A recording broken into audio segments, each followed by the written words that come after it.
Now, if I were to simplify this a little bit more, what I would say is that emotional intelligence is about your ability to be smart about emotions, your emotions as well as the emotions of others. If I were to simplify this even more, what I would say is emotional intelligence is people skills. That's all. You're a person, I'm a person, everyone you work with is a person. How do you deal with and manage that day to day? Now, even that is a very narrow definition, but as we move through this, I want for us again to keep that lens of context in mind so that you can see really how these things start to apply in the real world. Before we do that, we need to understand, why is this important? Why is this something that everybody in this room should be paying attention to? Number one thing, when we think about top performers, and I'm sure all of us in here are either hiring or have hired. How many people right now, by the way, are in the process of hiring right now? And how many have some sort of hiring experience? Show of hands. Fantastic. So it would be good for you to know that 90% of the top performers that you're after are also high in EQ. This is what the research is telling us. This is from various different studies, and it's been published or republished by Forbes, Harvard Business Review, etc. So the next one says, out of 33 workplace skills, EQ was the strongest predictor of success, accounting for about 58% of a person's job performance. How could that be, that over half of what I do in some way, shape, or form connected to EQ? Hold that thought. We're going to come back to that one. The next two are actually very obvious if you're looking at your own experience. We don't need a number. We don't need a stat for it, but the number in the stat is there anyway. And so the next one tells us that employees who had managers with high EQ were 4 times less likely to leave than those with low EQ. So again, go back to your own experience and ask yourself, have you ever had a manager that micromanaged you, that was always on you, that only cared about the number and the result of the outcome, but not really your well-being as an individual, who only asked about what you were going to do and what your output was going to be, but never had any interest in anything beyond that, and who cared about that output not because it would benefit you, but because it would benefit them or something else?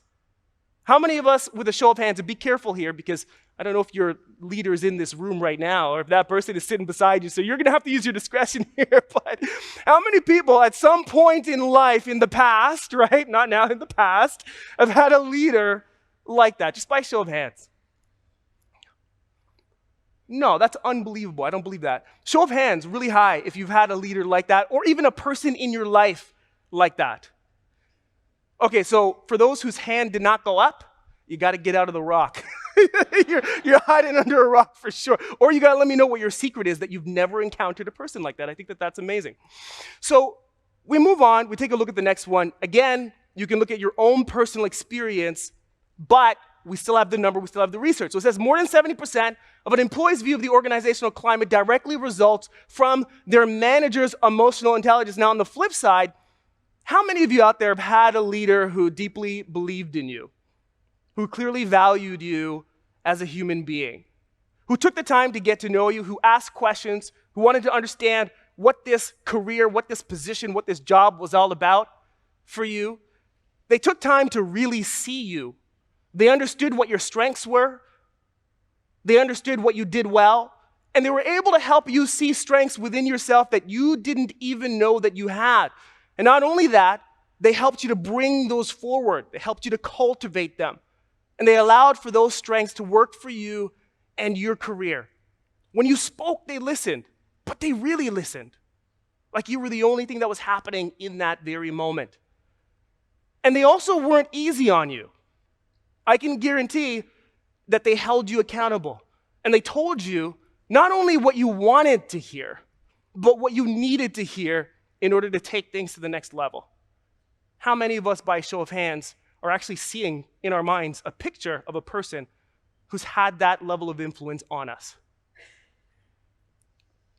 Now, what's amazing about that is that that person was a clear example of great leadership.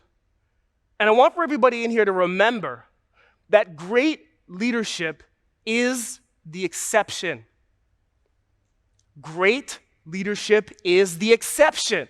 If we're lucky, we get one or two of those in a lifetime.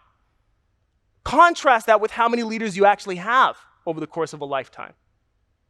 The next question that I want for you to ask yourself, and you don't have to shout out the answer, but I do hope that you give yourself a real, honest answer in your own mind, is, are you that leader for someone else? If I were to do this session with your people, would they put up their hand for you as the first leader or as the second leader? Don't answer that. I don't want to get anybody in trouble. All right, moving on.